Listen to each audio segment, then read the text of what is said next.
Well, hello, everybody. My name is Sarah, and this is Pearls of Wisdom and Food with Keto. I've got my super coffee here, dark roast, filled with probably lots of caffeine and antioxidants and other things that they tout. And it was on sale for me at Shaw's, so naturally I got it. I hope you're all doing well today.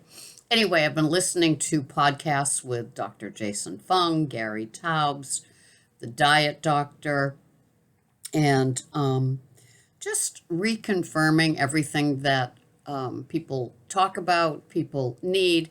And Gary Taubes was talking about keto. Just the word is a very polarizing word. And so a lot of people do it differently. As you know, I do it differently. You might do it differently. What works for us works for us. For some people, it's the protein sparing version. For other people, it's like no fear of the fat, even though it might end up looking the same on the plate. Dr. Jason Fung, it's the insulin and intermittent fasting that matters to him as he evolves as a doctor. And not so much what you eat, it's, when you eat. And for me, the key to my success, my own success, which is the only thing that I really know how to talk about because I go through it, is my clean intermittent fasting and my one meal a day. And so that keeps me, I'm sure it's the insulin spike of just like one meal that I'm having, and my body can chill, and it works for me. So I don't know what else to say. I have electrolyte plain waters in my daily thing, along with regular tap water that, we've put through filters, and my black coffee, nothing flavored, no artificial sweeteners, no Tic Tacs, no piece of gum. My clean intermittent fasting is just that. It's clean. It's black coffee or plain water, period. And then my meal. And I feast at my meal. Some of you have seen what I have.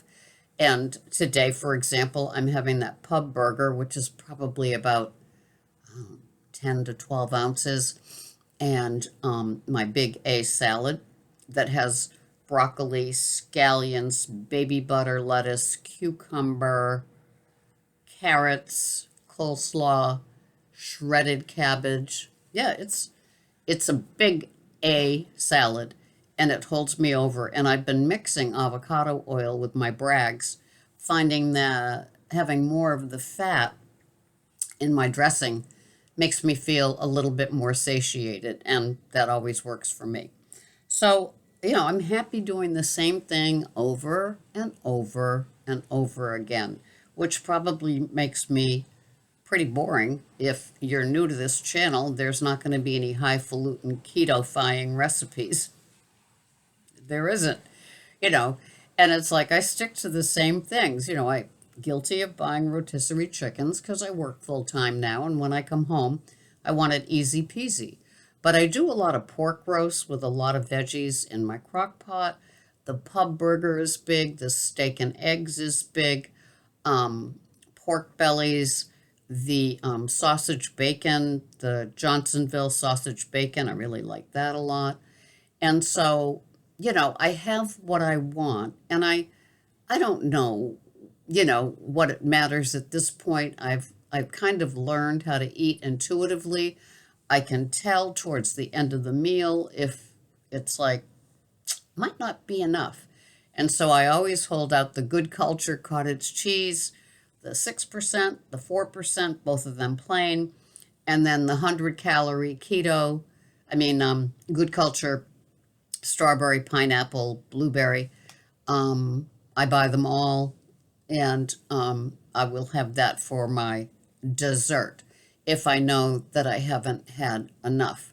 And so I give it time. I've learned to understand with my body how long something takes. Like when I have my pub burger, I cook it medium rare on top of the stove in ghee, and then I will put like a pat of butter or a pat of ghee on top of that. And so it's kind of got a little juice slash butter fat that I can like dip each piece that I eat. I'm getting hungry just thinking about it. It's so exciting.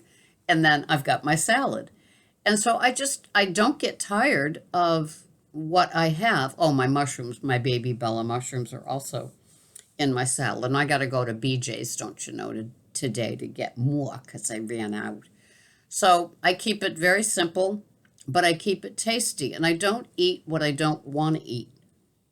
I know that sounds weird, but you know, when I listen to other people and how they do it, they have things because they're kind of supposed to, like more salmon or more liver or things like that. And I just eat what I have a hankering for. And it just has served me well. I've done strict keto with the chronometer, with the under 10 carbs, total carbs. I'm not a net carb person. I think all those keto processed foods that have a lot of net carbs that brag on the front of the package, 6 net carbs. But when you read the ingredients, you'll see that there's a lot of dubious items in there. And so I've really refined a lot about what I eat. And it's like eating food in its natural state is what serves me best. Even though I guess you could say like burger is processed beef, but you know what I mean. I'm not having, cereal for breakfast with an English muffin with a banana and then a smoothie. That's just, I don't do those sort of things anymore. I have my feast between 3 and 4, and it just works. It's fat heavy. I'm not afraid of a pat of butter on top of something.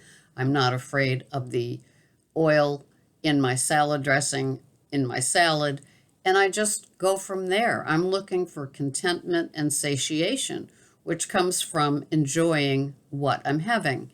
And like a lot of you often hear me say, I dine. I mean, it doesn't mean that I'm dressing for dinner with elegant serving pieces. It means that I sit down. It's a sacred time of day for my husband and me to enjoy what we're eating. And, that's it. I take my time. I don't allow interruptions. There's no electronics that are pulling either of us from the table. It's just a nice, relaxing time. And that's it. And then if my body says there's just room for a little bit more, then in comes the cottage cheese, and it works. I haven't had fruit in years. I don't miss it. As you know, I'm an in-store shopper, and when I shop, I just am not pulled into the fruit when I'm shopping for others, but I am pulled into the vegetables. And I like them, and I love my big salad, and I put lots of things in my big A salad, hard-boiled eggs, pieces of chicken, those sort of things, along with, the plethora, love that word, of veggies. It just works. I don't know. I can't tell you what's going to work for you, but it works for me. I don't weigh, measure, and count carbs like I used to, but I know that if I had to, out would come the chronometer. I do use the kitchen scale for weighing my grams of the salad dressing combo that I use, the Bragg's and the avocado oil. I try to stay under 40 grams of that, and it makes things wet enough to suit my fancy. And so that just works. And I continue. I'm happy. I look forward to my meal. I don't get hungry in between. That sort of thing never happened. And if you do get hungry in between while you're clean intermittent fasting, add some salt to your water. I have a little dish of salt. I stick my tongue in it, have a glass of water, and I forget that I was feeling hungry. I'm usually triggered to be hungry. It's like I'm not really, really hungry down below. My head says I'm hungry because Ms. Slick is always with me, always trying to get me into trouble. And it's just the way that I roll. And it's coming, it's being at peace with what your demons are.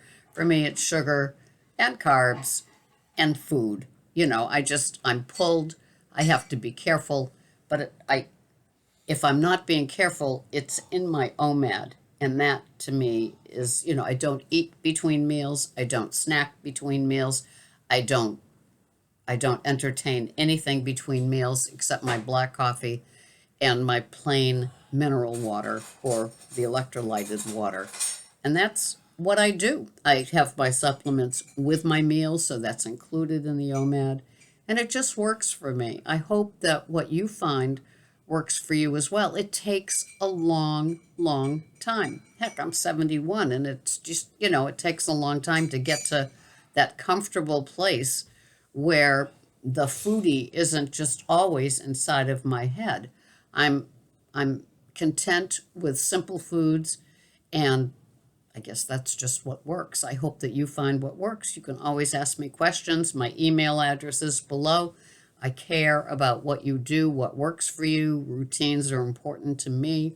My OMAD is super important, and my intermittent fasting is like above all. And so that's just my simple formula. It seems to work, and I hope that you find what works for you as well, and you share it here. We share things. I hope other people read other people's comments, because sometimes there's tons of wisdom and hints and tips inside of them. So I am now going to go back to my Just Black Please coffee, which took a year to get to. It's not overnight from loaded to just black. It's not. So be easy on yourself. This is a process, right? Go easy. And if there's something you can't give up, don't. Don't. Who needs to do all that now at this point, right? Just do what works for you. Have goals. I mean, I'm not against goals like giving up artificial sweeteners or giving up the white in your coffee, whether it's heavy cream or keto, that keto creamer, any of those things. But if you really, really wanna, you'll do it. And until you're ready, you won't. That's it. That's all the pearls of wisdom I have for you today. My name is Sarah, and this is Pearls of Wisdom and Food with Keto. Have a glorious food day, and I will see you in the next video. Thanks for watching. Bye-bye for now.